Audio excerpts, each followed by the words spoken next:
This is Dane Shoemaker with Shoemaker Lab. Just came up with that name last night. Nice. Bought the domain. So, Shoemaker Films, we work with clients to do podcasts, social media content, documentary work, branded content. We are starting a series now to get to know local entrepreneurs, creatives, business owners in the greater Philadelphia area. And this is the first time that we're doing this. So I'm here with Mr. Ken Taylor of The Running Place in Newtown Square. So thanks for coming on and sharing your story. Well, thanks for having me for the first go. How about yeah, that? absolutely. Let's see how it goes. Normally I'm on the other side of the camera, so we'll see how this goes. But perfect. I'm feeling good today. So learn by doing. Yeah. Cool. So I really want to hear about your story, how you've come to be running this place, the Running Place in Newtown Square. I want to hear a little bit about your story.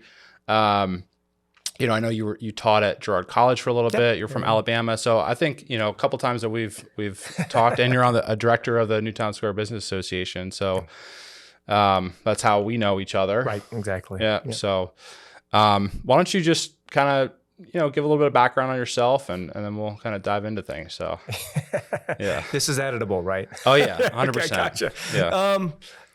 I was born in Bruton, Alabama. I think the population at the time, 1973, was about 400 people, middle of nowhere. Okay. But I'm literally probably a mutt. My family's from South Carolina. My mother ended up, having me down south, and then they ended up moving back north. And then so my family's all from the South originally. I'm the first person in my family kind of raised in the North. Okay. And then at 17, 18, I went back south and didn't come back till I was about 30. Okay. I grew up with a lot of the Southernisms and things like that, and the mindset of being a little bit slower maybe.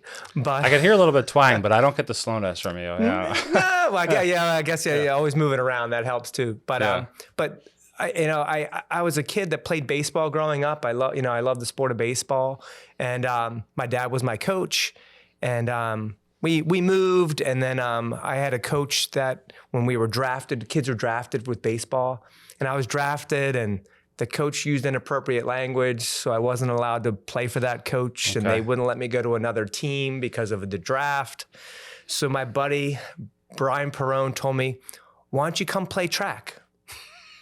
What?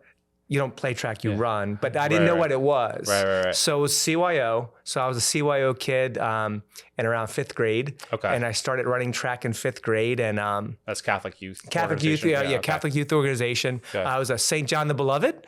Put one foot in front of the other, and if you practice, you'll do well. And from CYO through high school, I finished high school in Delaware. I did go to school in Pennsylvania for a little bit in Kennett High School, but I didn't run there. It was just my middle of my freshman year, and then I moved back south. A lot of moving in my life, so. Yeah. But then, I ran track in Delaware, and I did really well. I got a scholarship to university. I won a couple state titles. I'm a mile or half miler back in the day. Went off to college, got injured, which is pretty much par for my course for the rest of my life. And then came back home, wasn't going to go back to university, and ended up joining in the Marine Corps. Oh, you did? Okay. I didn't know that. So, that's every time you talk to me, you probably find another layer of that onion. Yeah. So I went in the Marine Corps and did really well in boot camp and moved on, spent 3 years pretty much traveling.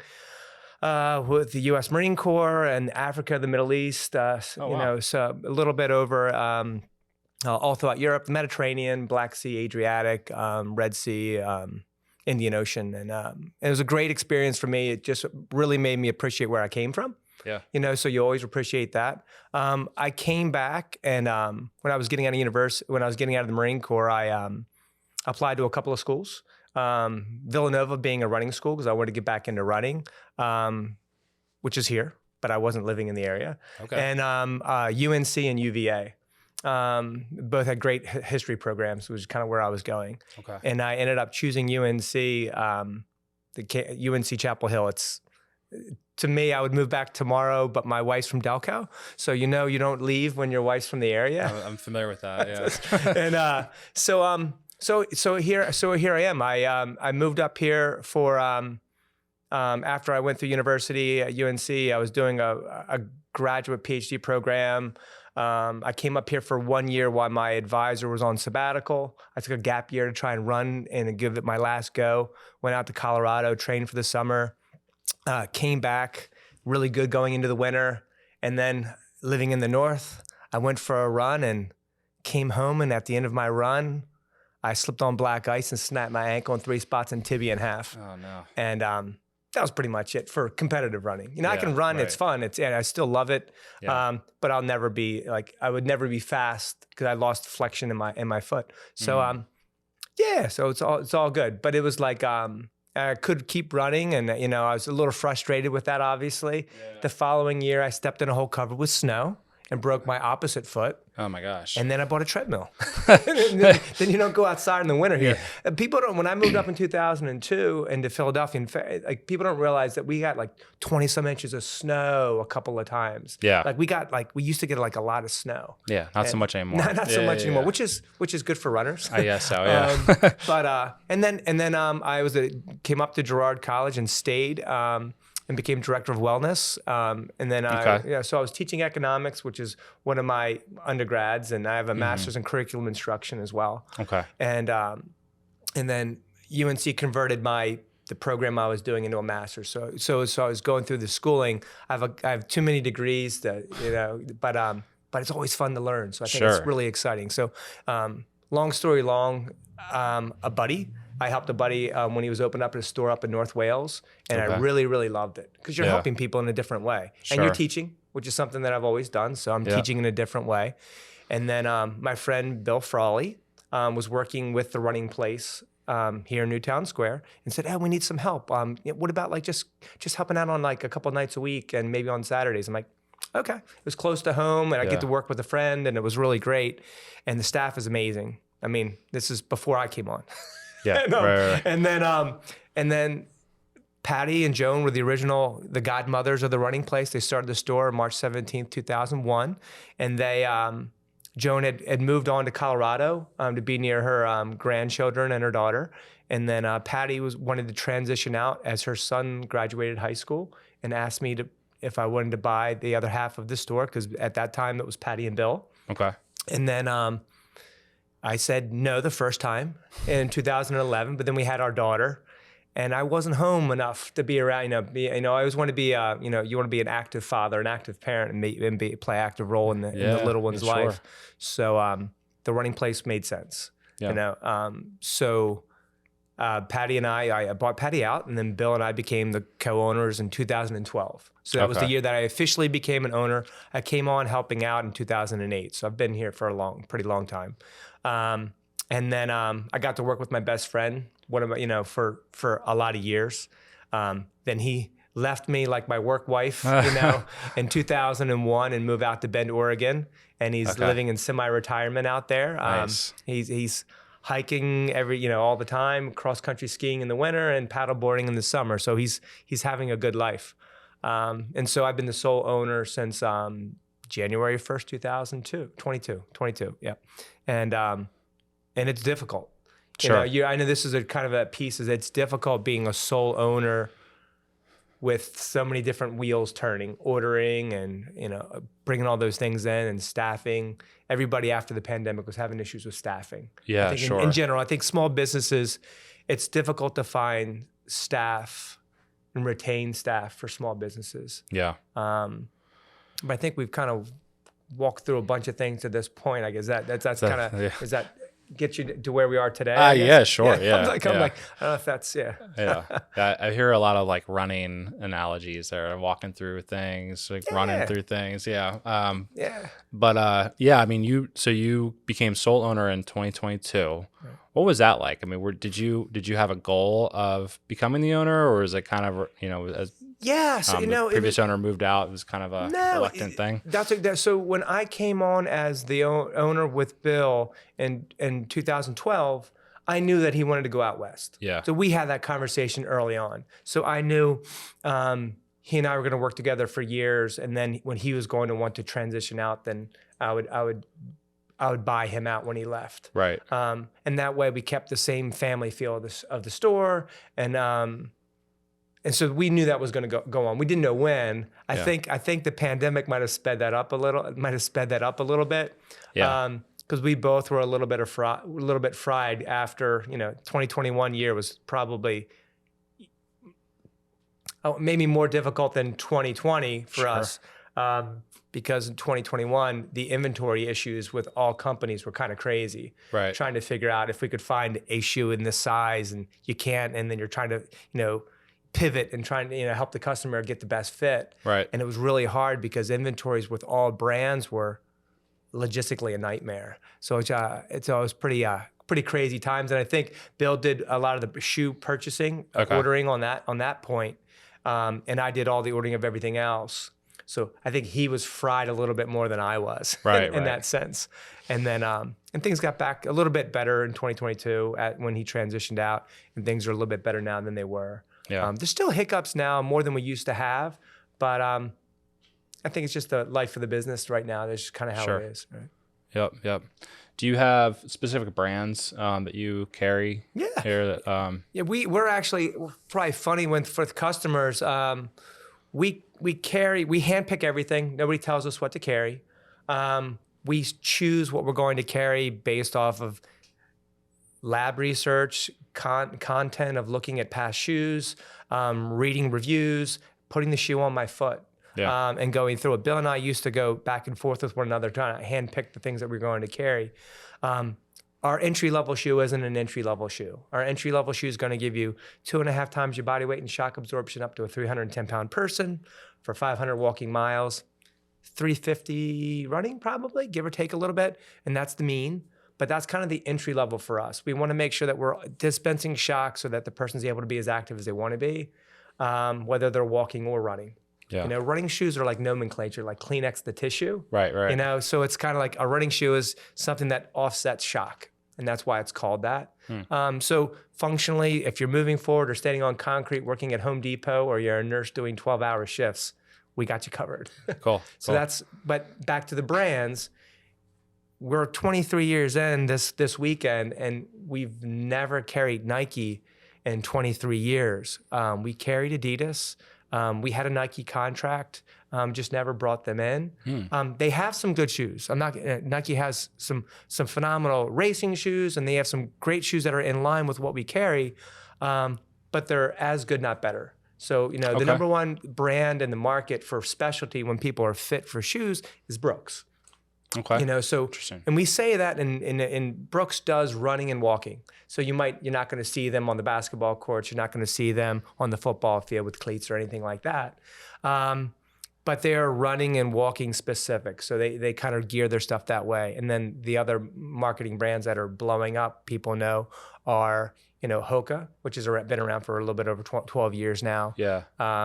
Which is they've blown up a lot, and the National Podiatry Association of America kind of gave them a couple check marks, like a lot of the other brands have, but they kind of brought them into the fold there. So you'll hear that a lot more from podiatrists when you're out there, just taking they're really, really soft. They're like a Cadillac, soft and squishy, which some people don't like. That's why there's a shoe for everybody on the wall. Yeah. And then the other brands, we carry, we just are bringing in on Cloud is the brand that we're bringing in. So that's a Swiss brand. Everybody knows it because Federer is involved with that brand. And so they're all cloud-based shoes. Okay. They have a support shoe and they have a neutral shoe. And our thing with bringing in shoes is they have to functionally work for the customer. Yeah. They have to be supportive. They have to have the shock absorption, or we're not going to bring it in. Yeah. I'd rather not sell you a shoe than put you in the wrong shoe. Yeah. And I think that's kind of the whole mantra of the shop here. Yeah, you're really big on. I was like, do you do e-commerce? I mean, do you? No, that was one of the questions I know that you had asked us about, and it's like, no. The answer is no, and the reason is this: I have friends that sell online, and then the problem is, if I sell you a shoe online, I don't know if it's the right shoe for you unless I fit you and I have you in our system. Yeah. We keep a history of every customer and every shoe that they've purchased from us, so we can look at that history of the person and what's functionally worked for them and what changes over time, because every shoe changes annually or biannually as far as some functional fit. Yeah. So if I just sold a shoe, it's a sale. Right. But we're about the community. So we want to make sure that we're helping people to be able to move forward in the best possible way. And the only way of doing that is making sure it's the right fit. Yeah. So selling it online, you can't do that. Yeah. Everybody tells me I need to sell online, we're not archaic. Well, kind of, we are archaic. Well, I think it's different. I mean, if it, you can go on Amazon, you can go on, whatever, foot retailer online. You go online and you're getting the shoe for the same price. Yeah. But you're getting it fit properly here. Yeah. I think that's a big differentiator. Yeah. I mean, I think that's a rare thing, especially this time, in 2024, people kind of want that, hands-on, customized approach to getting fitted for the right shoe. And the shoes are a big thing too. You're walking on it all day long. If it doesn't fit right, you're going to have back problems and, feet are going to hurt. Like, that's like 100%. Yeah. Shoes are orthotic. They're correctively, they set up your kinetic chain, your ankles, knees, your hips, your lower back. We have a local podiatrist that is like, it's either a co-pay or a good pair of shoes. Yeah. so that plays well for both of us, I guess. Yeah. But at the end of the day, the shop or the staff, nobody at the staff tries to sell you anything. Right. They try to have a conversation. They try and fit you. When you're having that conversation with us, when we do the assessment, the fitting, they're figuring out what you're trying to do, what you want to do, and if we can help get you there in a better way. We don't want to put an insert into every shoe because some shoes have inserts, and now we have great inserts if you need them. Yeah. But it's about making sure that the person comes through here and gets the best possible fit, and when they go out the door, they're able to do whatever they want to do more healthfully, and then they know we're not there just for the sale. So we're again, we're hitting going into our 24th year. We've hit 23 years on the 17th of March. St. Patrick's Day, we should do something big, but the big thing is that, at the end of the day, if we treat people the way we want to be treated, the golden rule, I think we'll be here for another 23 years. So, sure. Yeah. I don't know when this episode is going to air necessarily, but I know, you're going to be celebrating 23 years in business, March 17th. That is a week away, basically a couple days. Yeah. A couple days away. Yeah, right. Yeah. This weekend, actually. Yeah. Right? Yeah. We're just 4 days, 3 days. Yeah. So I forget what today is. Yeah. What do you have planned for that? I know. Yeah, so it's actually really cool. We have Hoka, the brand, is coming in with our Hoka rep, and we're doing a prediction run and a prediction run or walk. And the great thing about that, running and walking, it's all inclusive. You can go out there and do it by yourself, but the prediction piece I think is really cool because it doesn't go to the fastest runner. Yeah. So I think it's really neat. Like, we might have a speed walker or a walker that is more accurate. For how long it takes for them to walk 3.1 miles. So they'll come in, they'll sign in, they'll say how long it's going to take them to walk or run 3.1 miles. We'll set it down on the sheet, and then we'll head off and go. And when they come back through the door, they'll call out their number, we'll write their time down, and then we'll see who's the most accurate through the mix. And they're going to win a free pair of Hoka, which is great. Hoka's going to have a bunch of raffles to go. We actually had a beer made for giving away to the first 35 people that make a purchase. Really? We have a buddy of ours that is, he's won, two buddies, Vic and Paul, and they've won multiple beer competitions. They won the #1 beer at the Richmond Beer Festival. Okay. And so they have these great recipes, and they've done it once before for us when we came across the street and did our grand reopening of the new shop in 2014. But this is going to be a Citra IPA that it's going to be just a gift with purchase for over 21 years of age. Right. But it's just a giveaway. It's something neat that we can do through the mix. And then we'll have some other raffle giveways. I am kind of a beer snob, so that kind of plays into it for things. I thought you might be. So one of the raffle prizes is going to be like a 4-pack of Heady Topper. If people know it, it's a beer out of Vermont, out of Stowe, Vermont, which is pretty hard to get your hands on. Okay, nice.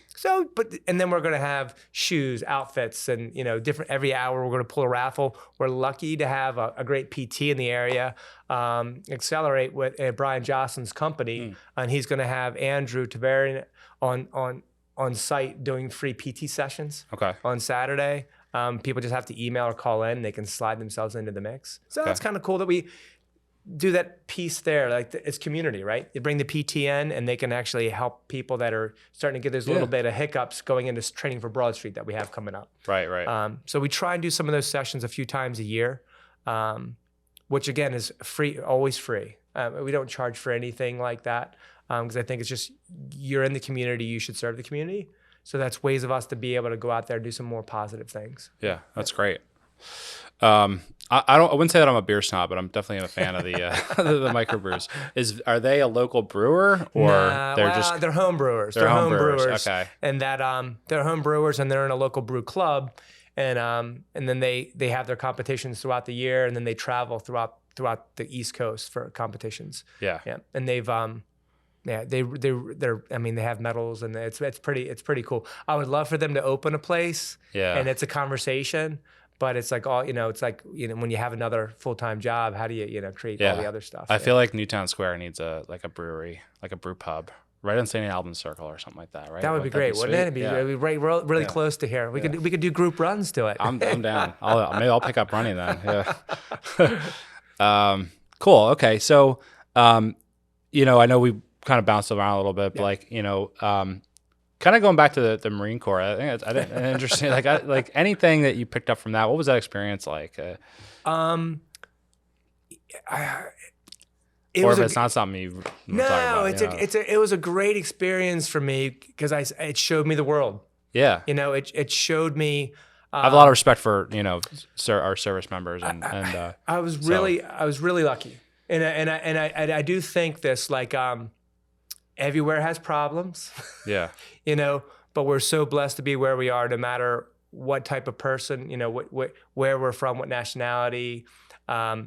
We have more opportunities here than we have in most places. Yeah. It's not perfect, and we can always try and help others and lift others up. But seeing outside the U.S. and back in the U.S., it definitely made me appreciate where I came from. Yeah. From a country out in the country, and then coming up and living in the city and Fairmount, and working with some of the most amazing people in the world at Girard College. I mean, that piece pulls into like the Marine Corps, me seeing the world, and coming to Girard, which was an amazing piece. People don't understand who Girard. Let's talk about Girard College, because the story is really pretty cool. Stephen Girard was probably the richest man in the United States when he passed away in the middle 1800s. During the yellow fever epidemic, he was like wiping people's brow and helped reduce the mortality rate during the yellow fever epidemic by pulling people out of the city so they got fresh air. And this is what was his late 1800s? 1839. Okay. When he passed, 1848, Girard opened. Oh, okay. And it's crazy. The story is he left a $2 million endowment when he passed. And the person that built Founders Hall at Girard College literally bought the Capitol building in D.C. The same architect. Oh, wow. Which is pretty cool. Well, they look, kind of similar. Similar with the Roman columns, and then but he left the school. I think the Harrisburg State Capitol, isn't it the same? I think it's the same thing, same framework in that. And then the Milton Hershey School is based off Girard College. Okay. Even the Ellis School for Girls, which is just out here in Newtown Square, or used to be out here in Newtown Square, where Ellis Preserve is. The Ellis School for Girls was actually formulated from some conversations with Girard College from back in the day. Okay. As far as the structure, and because that was and as far as they progressed for a girls' school similar to that. Because Girard was originally for white orphan seafaring males. Okay. Interesting. It was illegal at the time to educate minorities or women. So it was great. Like Cecil B. Moore and Martin Luther King marched on Girard College in the early 60s, and the Hicks brothers were the first minorities to go through the school. Yeah. And then ladies decided they wanted to march in the 80s, and the school opened to females in the middle 80s. I think it was 85. And now it's probably more than 60% female. But the great thing was, as it turned over time, it's for single parents below the poverty line. So it gives these kids that test in academically this great opportunity. To go out and do good, and go on to university. I think when I left Girard College in 2012, 98% of the students went off to university. Okay. And that's probably one of the highest percentages of any school in the area. which was really, that was a positive piece to it, you know. And it was kids getting an opportunity where they might not have gotten it otherwise, or it helped give them a leg up. And it was weird for kids living in the city because it was a boarding school. Yeah. They used to board all the time, but when I came on, they had moved because things changed and things cost more. Yeah. You know? So they got to the point where they were boarding from Sunday night until Friday afternoon. So their academic week was there on campus from grade 1 through grade 12, which is... And then they'd go home on the weekends. And then they go home on the weekends. And there was a huge New York contingent, and there would be buses that would drive the kids, you know, back up to New York and then pick them up on Sunday and bring them back. It was a pretty interesting piece, you know. What time frame was that when you were working there? I moved up in 2002, and I left in 2012. Okay. So that dynamic with that shift moved through there. So, you know, you had the recession, you know, 2007, 2008, going through that mix there, through there. Yeah. And the endowment was one of the top 20 endowments in the country, which people don't realize. Yeah. Like Stephen Girard paid off the War of 1812 debt, paid off the Pennsylvania state debt. He started the Second National Bank of the United States. He was a farmer. Which is really amazing that we have this guy. And I feel like he's not like one of those well-known, like the Rockefellers and all that stuff. He's not like. But he didn't, you know. It's and because he didn't have children, you know, to grow with his funds and do more, you know, to do good with that, you know. So he just had this one established program for him, and then there's Girard Estate in the city, and so that runs Girard College. Okay. There's Girardville in the mountains. That was a coal mine town. Really?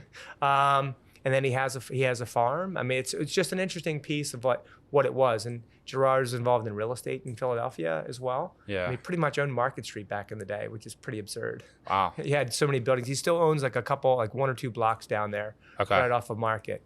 Their estate that owns it, or whatever? Yeah, the estate building's in there, but they rent the space around, but they own the property lines. Wow. Yeah. Girard Point Bridge, right? And exactly. Shore. Yep. But it's a pretty neat story. Yeah. And I think that just gave me an appreciation and love of Philadelphia.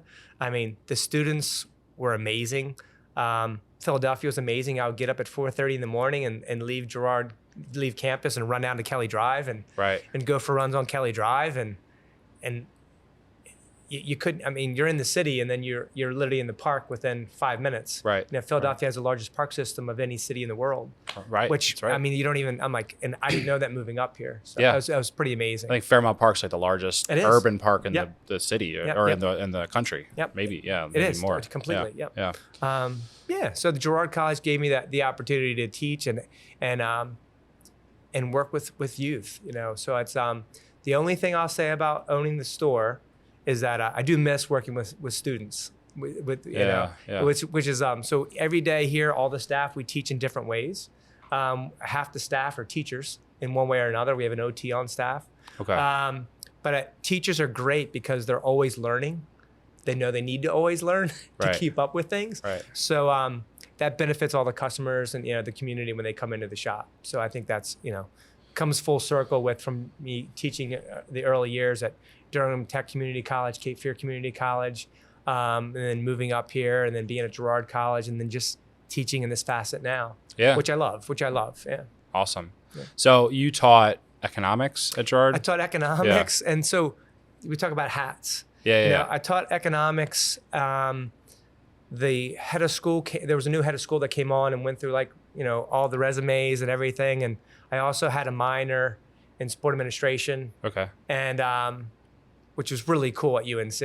Yeah. You know, you got to play on the Dean Dome floor to learn how to play basketball and coach, which is pretty crazy. Ants endurance soccer. And like, it was pretty cool experience for me in the 90s. And so I became the director of wellness, which was, we have nurses on campus. We had a physician that would come in on campus, optician that came on campus for students. We had counseling services on campus. We had, you know, health, PE, all those programs on campus and staff wellness on campus. So I was kind of put over that hub. I started in an urban farm. I wrote a grant in my economics class. The kids did their final exam was a small business plan. I took the small business plan and wrote a grant. And City Harvest under Pennsylvania Horticultural Society gave us a very, very generous grant. And so we started with some raised beds and just kept growing it. And all the crops would either go into the kitchen or to local food cupboards, which was a really, That's so really cool. great program. And I didn't have a green thumb before that. Yeah. So I just read a lot. So you had established small like micro farms around Girard College campus, we or what was we it? probably had over an acre. Like it like grew one slowly. continuous So we acre. had like 4 by 20 foot beds, raised Okay. beds. Okay. Is how we initially started it, and then it just kept adding on to a greenhouse and kept adding on to the mix. Wow. We had propagating our crops. Rosemary chicken was made from this. When they would do some things in the kitchen. The salad bar. Yeah. The salad was from the garden. And a lot of these students that lived in the city, where they come from food deserts, which people don't realize, Right. and in the city, it was crazy because they'd never seen broccoli grow. What is broccoli? What does it look like? Yeah. Is it, they only see, do you see it overcooked? So the great thing was, like, Steve and Gerard did so many things, and Gerard gave me the opportunity to do so many things. So when I took on the role of director of wellness, I said I had to be able to keep my economics class. Yeah. So I got to keep that in the Nice. mix. And so the positive was Stephen Gerard was a philanthropist. He was a farmer. He was a businessman. And I got the opportunity to teach my economics. I got to work in the farm, which science teachers would come down and they could talk about photosynthesis. Yeah. English teachers could come down and write poetry with the kids when there's wildflowers and bees are pollinating and coming across there, butterflies. And then if math, you could do just measurements. So Right. there's so many things you could tie into the garden through all sides of academics. Absolutely, Which is pretty yeah. cool. Which is pretty Yeah. cool. Yeah. There's something therapeutic too about just getting your hands dirty and I would go in at 5 in the morning yeah. before anybody was in it, get the rain gardens spraying water on everything, and then Yeah. I would probably leave at 7 at night, and I never had a bad day. Yeah. Yeah, Awesome. it was fun. It was fun. Cool.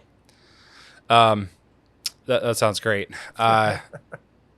So I guess, like kind of like some tactical things. I mean, anything that advice that you would have for like things that you've learned from, I mean, I know that the pandemic was very difficult going through that, any other challenges that you've overcome that maybe you pulled some nuggets of wisdom from? I think the pandemic was, we were closed for 11 and a half weeks. We were required to be closed because Okay. we were deemed not a necessity, even though we had physicians calling us to try and get their patients Oh, things. wow. So it was tough. We tried to put through, there was a form you could fill out to try and get situated so that you could be deemed essential. Yeah. On the medical side, and they didn't deem us essential, so that was a bummer.